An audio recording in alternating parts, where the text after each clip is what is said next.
There's just so much. You're listening to a Mamma Mia podcast. Mamma Mia acknowledges the traditional owners of the land we have recorded this podcast on, the Gadigal people of the Eora Nation. We pay our respects to their elders, past and present, and extend that respect to all Aboriginal and Torres Strait Islander cultures. Hey there, it's Mia.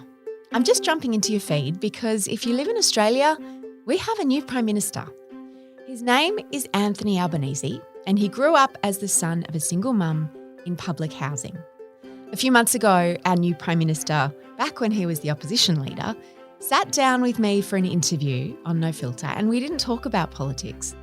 Instead, we spoke about the family secret that dominated his childhood and the extraordinary journey he took to unravel the story he'd been told by his beloved mother, who was just trying to protect him. And before we replay you that interview, I just wanted to point out that we also invited the former Prime Minister, Scott Morrison, to come on No Filter, because we are bipartisan here at Mamma Mia. Our only loyalty is to women, so we're always keen to engage with politicians from all sides. For 18 months, we called and emailed Scott Morrison's office and, well, during the election campaign, I'll be honest with you, we begged for him to come and sit down with us for an interview. Does the Prime Minister not want to talk to 9 million women via Australia's only women's media company?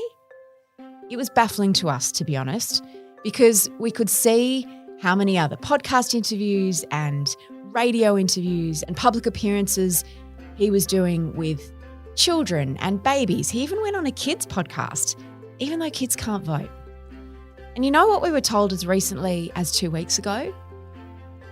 The message came back from his office that the Prime Minister is not available. He's focusing on the election. Well, it turns out that women vote. Who knew? Ignore us at your peril. Here's my conversation with newly elected Prime Minister, Anthony Albanese. I'm going to ask you possibly the strangest question I've ever asked someone as a first question, which is, until you were about 14, what did you know about the circumstances of how you were conceived? There you go. You probably haven't had to ask that to someone. So I was told that my father had died before I was born. So my mum had travelled overseas. Her older brother was an entertainer. So she went overseas on the Fair Sky as a young woman, quite a courageous thing to do, all the way to London. And my father worked on the ship. So she met him, and clearly there was a relationship which included time. When you put the dates all in, appears time when he would visit Southampton, and she was living in London, and she got pregnant to him, told him that she was pregnant, and he told her that he was betrothed to someone from the small town in Italy where he was from, Barletta, which is a part of Puglia. And so she came home with a little surprise, which was being pregnant. And she was from a very Catholic family. And as was the fashion at the time, a lot of pressure was placed on her to have me adopted out, which is what was going to happen. And so the story was going to be quite neat that she had got married overseas, he had died in a car accident, and she'd lost her child due to the shock. But one of the nuns at the hospital handed me to her, and she didn't want to give me up.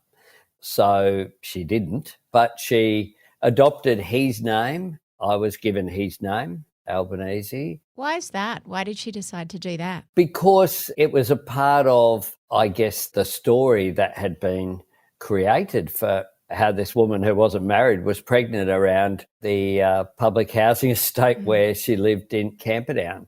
And I think the fact that children born out of wedlock were given the term, and still are, illegitimate. Or bastards, really. Yeah, it's a pretty brutal term. And so she, in order to, I guess, restore the honour of the family and my honour, it was more honourable for her to be a widow than a single parent, a single mum.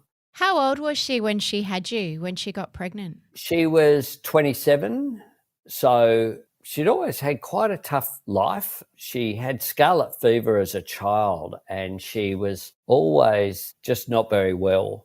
So it was a big deal, her going overseas on this big adventure. Do you know what she'd planned to do if she hadn't have got pregnant? I don't know. She worked at, I think it was called the Prince Edward Theatre in King's Cross. She was an usherette and she worked in a similar job in a theatre in London. And she left school very young because of scarlet fever. She didn't graduate, so she didn't have a great formal education at all. She was very interested in the state of the world, but she wouldn't have gone into a profession. She worked at the Prince Edward Theatre and she worked at Coles. So she came.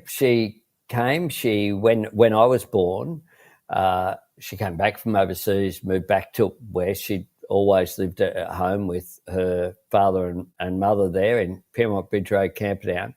And she worked for a while she could. She worked cleaning offices at night. So she'd look after me during the day, work at night just to try and get by. And then the rheumatoid arthritis that really crippled her up meant she couldn't do that. So she had to go on to an invalid pension because she couldn't work. She had great trouble using her hands, using her feet. She was not well. But when I was old enough, 14 or 15, thereabouts, she told me the story, which was so difficult for her because she felt as though there was some shame in what had occurred. Where did the shame lie for her? The fact that he didn't want to marry her and, that he was already betrothed. Is that where the shame was for her?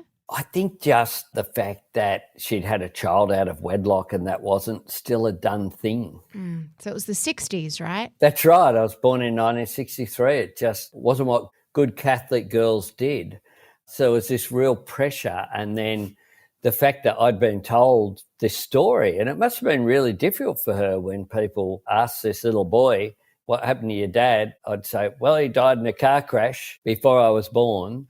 And at the time too, it must have been the case. Like Camperdown was a public housing community. There are right opposite the Children's Hospital. For listeners who know the inner city of Sydney, there's big 10-storey flats and then there's 2-storey council dwellings that look like council dwellings. So it was a very small, close-knit community. And they would have suspected that, the story of he died before I was born was perhaps a convenient one. Some people would have seen it for what it was, I suspect, at the time, but no one ever said anything to me, I've got to say. So a couple of the close neighbours knew, I found out later on in life, but it was very difficult for her to have the courage to tell me that my life story was not correct. And what do you remember thinking when she told you? Did you think, I've been given a gift, my dad's out there? Not at all, actually. My initial thoughts were just about her. And she said, look, he might be alive. I don't know. I haven't had contact with him. And my response was, I was a pretty tough little 14 or 15-year-old, was, I don't care. I've got you. You're all I need. Which is what she wanted and I think needed to hear as well. And it was how I felt, that she had been enough for me and I didn't feel inadequate. There were times where you don't have a dad around when the other kids are in the cricket team because you need a car to take you around and you haven't got one, so you miss out. But she was very loving. She gave up so much for me. And like a lot of women, I think, really lived her aspiration through me. She was just so determined to give me a better shot at life than she had had. So I was proud. I wasn't ashamed of it all at all. And she asked me not to tell people. Did you tell anyone? I didn't really. I spoke to people who knew, my auntie and uncle and people in the family who knew. But I only really told people very comfortably after she died. She died in 2002. She was 65. years of age, which is a very young age, but she was spent. She'd had such a tough time throughout most of the previous 30 years, really. She certainly had been in hospital at least once every year, sometimes for periods of 2-3 months while they adjusted her medication. So she had a difficult period. Once she died, then I felt like I could really tell people and start to search for my father without feeling like I was dishonouring her contribution. When you were younger and she would be sick and she would be in hospital, you were a little kid. You were like 12 years old and looking after yourself, weren't you? You were sort of running the household. A lot of the time I was, yes. So I'd do the banking and pay the bills and get her washing. I'm very, I think I'm very well organised as a person. It has helped me in later life, and I'm pretty resilient. People would pitch in the neighbourhood. As I said, it was a very close-knit neighbourhood, and for dinner I would go to different people's homes, would take it in turns to let me join their family table, and people would look in after me. And so I didn't feel as though I was alone, but there were some times where, for long periods, I essentially was running the household. With that early responsibility, when you're a carer for a sick parent, does it sort of mean that you leapfrog that rebellion stage? Like you can't rebel against a wall that isn't very firm, can you? So if she was sick, could you be a difficult teenager and do naughty things or not? I think you can probably compartmentalise it a bit. So I did my naughty things away from home. So at school, I wasn't always the best student. I wasn't always the most disciplined person at school or just around the neighbourhood. But at home, I guess I was pretty disciplined and good because I needed to be, because that was just the way that it was. Like it wasn't something I thought about. It was just I knew that I had responsibilities to do that. But once I was, a bit older, I'd do the very much late night out thing. I'd probably partied too hard as a teenager, but that's all a part of living. And so all those rites of passage were still indeed there, yeah. And Camperdown in those days, and the inner city was a different place to what it was now too. I didn't feel like there was a massive disadvantage.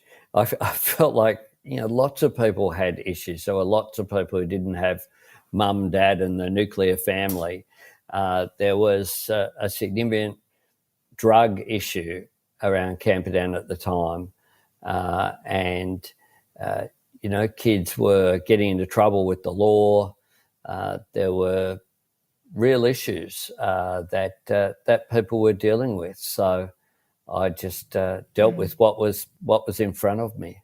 After she died and you felt obviously enormous grief and sorrow for her loss, when did it occur to you that you now had the freedom to look for your father, or had you always known that you would after she died and you just were like, okay, now's the time? Well, I thought about it over the years. You think about it. I met my partner, Carmel, who I spent 30 years in a relationship with, and she would talk about it.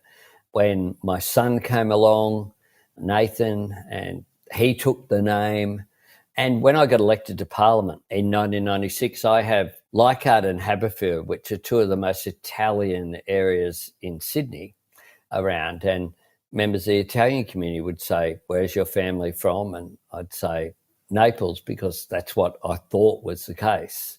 Indeed, the ship just sailed from Naples was the story. It was from the other side of the coast of Italy. But that would register, but I guess I had it in a little box almost, and when my mum died, there was a moment where I took Nathan to her grave at Rookwood Cemetery, and we were there just spending some quiet time.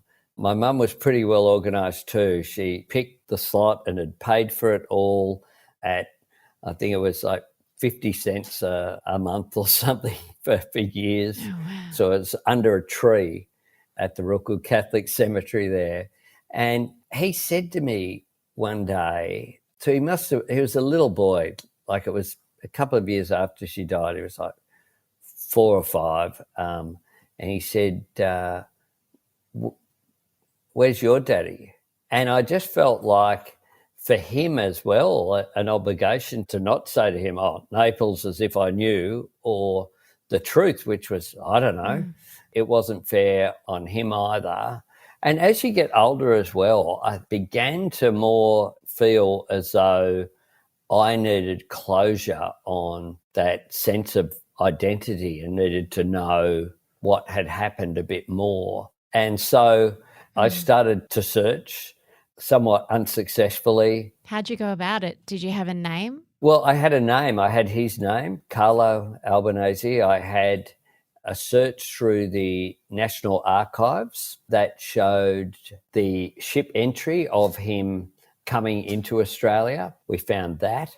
So we had a date of birth then as well. So I then went to the Italian embassy in Canberra and spoke to them and had no luck there.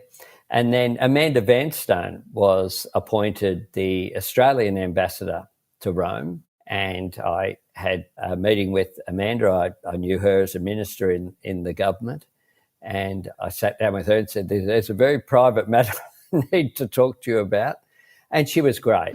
She said that when she started, she would see what she could do, and she did, to try to search.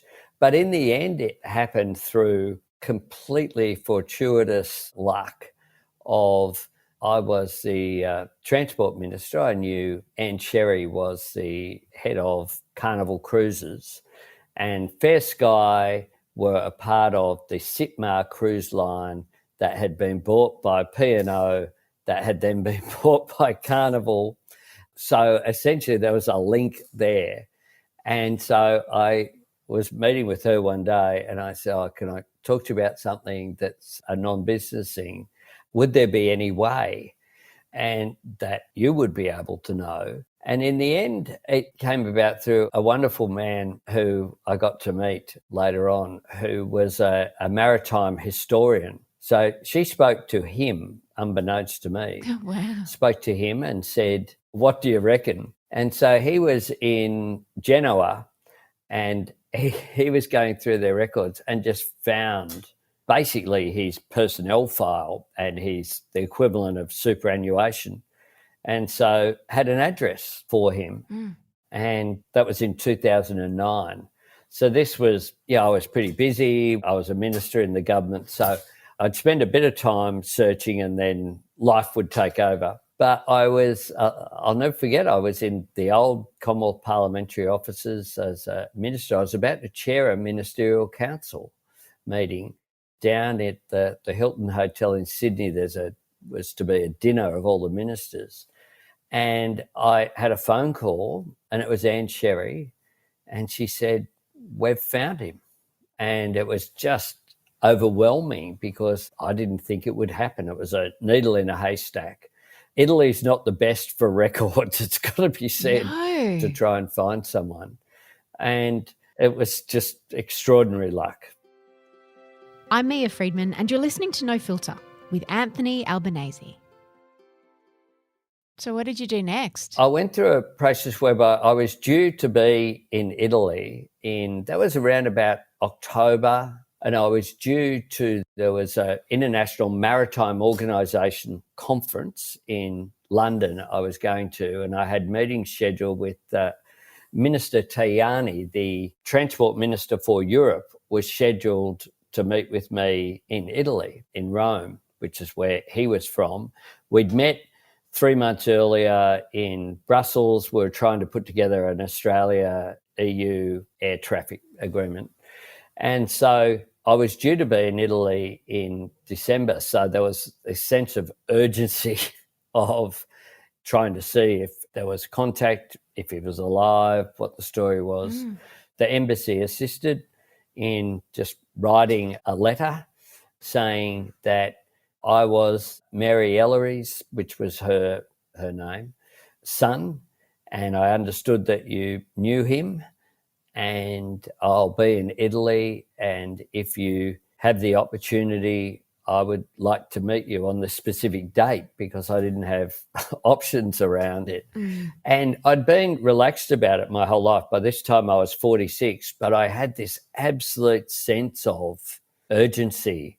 Once I was told that he'd been found, the 46 years just drifted away. And if he had have said, come tomorrow, I would have jumped on a plane and got there. But Parliament was sitting, all of that. I was leader of the government in the House, and it was the lead up to, a lot was happening at the time with the carbon pollution reduction scheme and climate change at that time, all that legislation that I had to get through the House and assist to get through the Senate. So as it turns out, I went down to Barletta and had an intermediary. They had agreed to meet with a lawyer, was what I found out was my brother's friend, because they didn't know what was going on either. It could have been a shakedown. This letter comes from Australia saying, I'd like to meet you, to my father. So they were cautious about it. Did your father even know that your mother had been pregnant? Well, my mother certainly says that she told him, and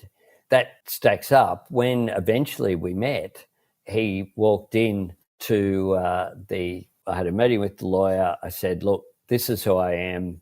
I have his name. I think he's my father. I don't want anything. I'm not here for money. I'm not here to say I'm the firstborn. I'm claiming anything. I just want to meet him is what I want. He suspected that that was the case. He had the same photo that I had of my father and mother on the ship together with my uncle and my auntie. He had at his home as well. So he'd kept that photo. Oh, wow. And he had my mum's story that he was betrothed to someone from his hometown also stacked up, because he married in January of 1963. I was born in March of 63. And so in they walked, him, my brother, half brother and half sister. Oh, wow. And he just walked in, and so this was a second meeting. We went away for a while and then came back the next morning. He walked in immediately. I didn't know what to expect. Like, he could have said, no, never met her, don't know what you're talking about. But he just walked in, put his arms out and embraced me. It was quite an extraordinary moment in my life. And then we sat down and there were tears and we talked for a few hours, and then I had to go off and do work and do meetings. But we agreed that I would come back, and I came back in a much more leisurely way with my son the following Easter. He said that he didn't know that I existed, and that was fair enough. Like, he had a wife of 46 years. He had a son and a daughter and grandkids. It was reasonable for him to say he didn't know, I think, because for him to say other would have been disrespectful of them. And it was his way also, I guess, of not having to provide an explanation for why he hadn't bothered to try to get into contact with me, I guess. It was a clean way to do it. Sometimes I think it's best for people to just accept rather than analyse it. Did he have to have an awkward conversation with his wife? Was she still alive? Yes, she is still alive. He died in January of 2014. So I visited Italy 5 times while he was alive between 2009 and then. And I went across in December 2013 when he was quite sick. And both of us knew that it was the last time we'd see each other. And the last thing he said to me was, I'm glad I found you. And I was certainly glad that I found him as well. And they're very accepting. I have a lot of contact with them on social media, and I sent off Christmas cards to Italy today, and it's a nice thing. It's given me closure. And for my son, he's got cousins. It's interesting the way that genetics works. When we went over in April 2010, he had a 10-year-old cousin, a little girl, and you could just see like they were family. They looked so much like each other at that time, even though one was a boy and one was a girl. Wow. It was obvious that genetics were there. I was going to ask if the family were a bit standoffish with you. I mean, I know it was 46 years ago, but essentially he cheated on the woman who was going to become his wife for 46 years. Was she fairly circumspect about it? She was quite worried about it. And I met her, though, with Nathan when we went back, and they were incredibly generous. They were just, it is what it is. You know, life's complex, relationships are complex. Italians get that. I think it's quite an interesting culture that is so Catholic, but has such an interesting, if you actually look at the detail of what's going on in Italy, they were very accepting, and it was, it is what it is, and they were great. They were very welcoming. I have tried to encourage them to come here and visit, particularly the younger ones. I think might, Nathan's cousins, of which there's 4. So each of my brother and sister have 2 children each. And for them, though, travel is my sister had only been to Rome once, which is like just up the road relatively, and has never been out of Italy, which is very similar to where I grew up in Camperdown, and my mum really stood out as someone who went on this big journey. Her best mates didn't leave Sydney and didn't leave much in between Camperdown and Glebe and Redfern, and the inner city was very much their focus. And I think for that generation, that's she still sounds the like case. An extraordinary woman. Yeah, well ahead of her time.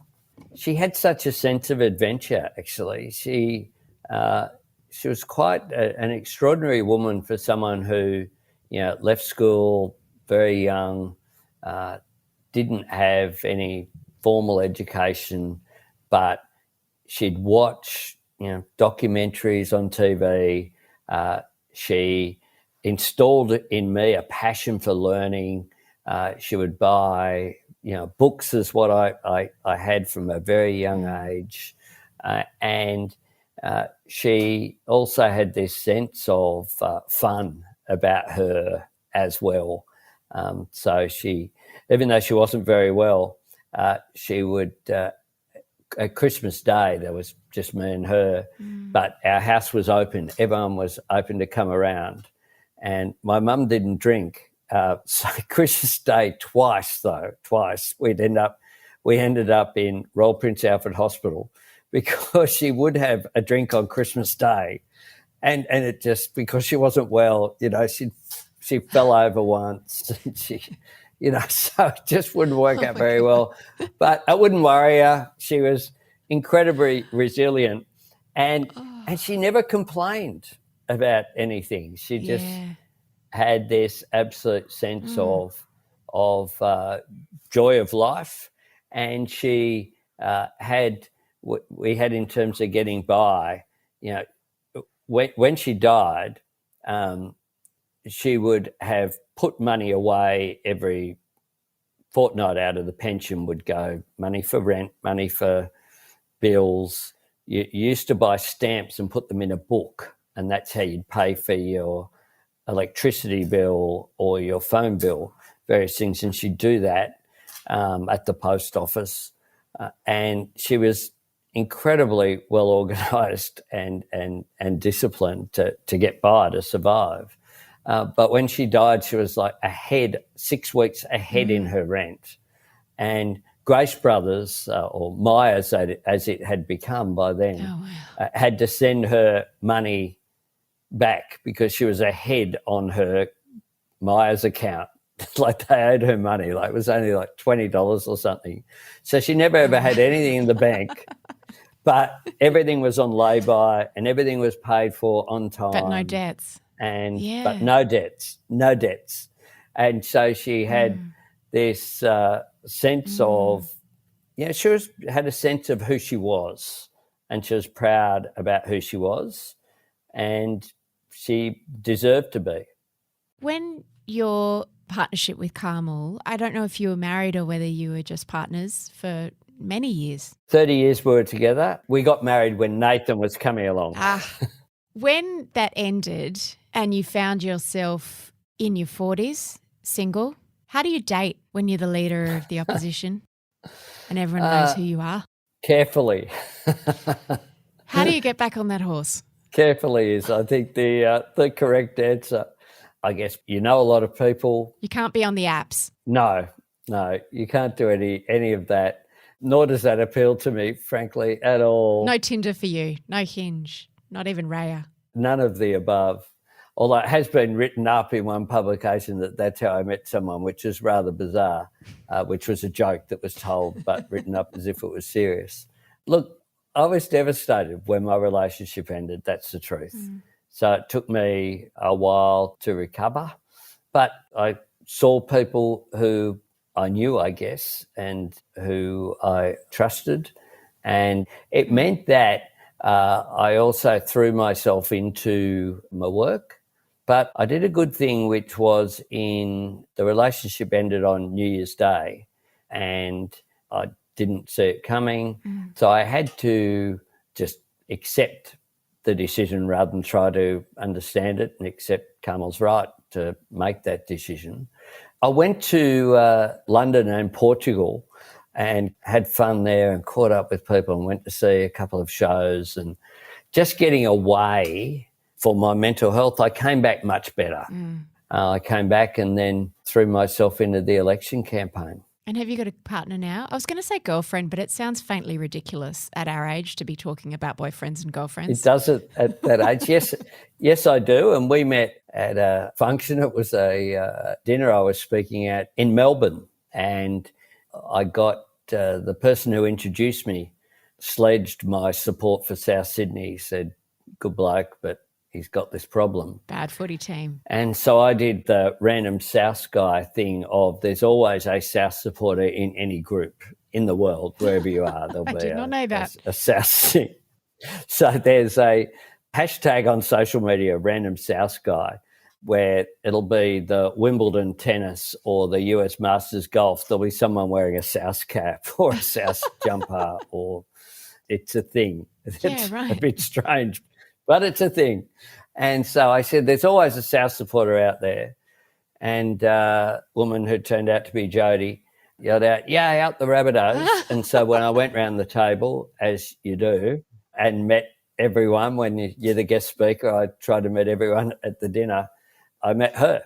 And so she sent me a message, got in contact, and we caught up for a drink. Turns out she did live in my electorate, but so a relationship formed. It was a match made in bunny heaven. That's right. At very random. Well, she sent me a message saying, it's nice to actually meet you. We have a lot in common. I support South, Labor, and we're both Signal. So it was a pretty unsubtle. I like her style. That's a good slide into the DMs. I like that very much. Yeah. No mistaking what that was about. Yep, exactly. And the other thing was that's right, there's a fourth one in there too. I might have added this, or what about craft beer? So it was a chance to catch up for a craft beer.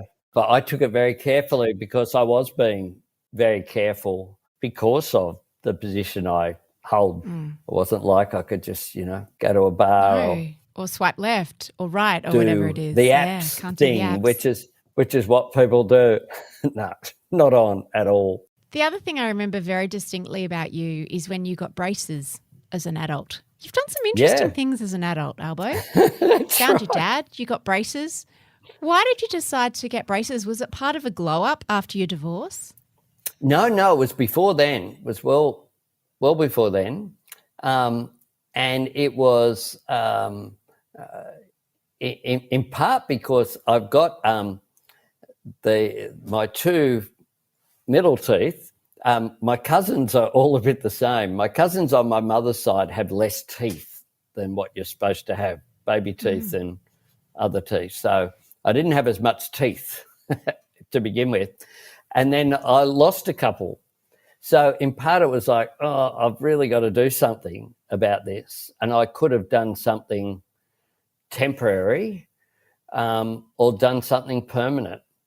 And eventually I was just like, my dentist hounded me into like, it's a health issue and to do it properly. And I ended up having braces on for 2 years.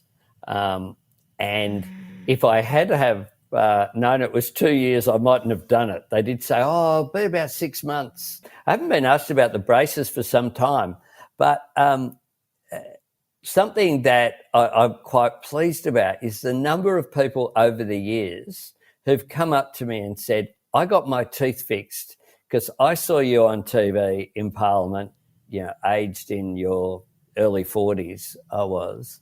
And I thought to myself, oh, if he can do it, I'm going to go get my teeth fixed. And it's been quite good. There's been 5 or 6 people have done that, and Your that's a teeth good do look thing. glorious now. Thank you. And same with, even more significant, is not as many people, but 2 people found their fathers because they read my story. Oh, wow. And decided to go out there and look for their dads and found them, which is a great thing. You're changing lives, Albo. Changing lives and changing smiles. Both are important. Thank you for listening to this episode of No Filter. If you'd like to hear an episode with Scott Morrison, who is definitely cutting Albo's grass by refashioning himself as ScoMo, let us know. And if you're feeling overwhelmed by the 24/7 news cycle, Mamma Mia has a podcast called The Quickie that will bring you up to speed daily in just a few minutes, where we cover all the latest news headlines, plus a deep dive to find out everything you need to know in one go. Check it out wherever you get your podcasts. The assistant producer of No Filter is Lucy Neville. The executive producer is Eliza Ratliff. I'm Mia Freedman, and if you want more of us in your life, come and visit the Mamma Mia app. And just by reading or listening to our content, just by listening to this podcast today, you are helping to fund girls in schools in some of the most disadvantaged countries in the world. Through our partnership with Room to Read, we're currently sending 300 girls to school every single day, and our aim is to get to 1,000 and then 10,000. Because at Mamma Mia, our core purpose is to make the world a better place for women and girls.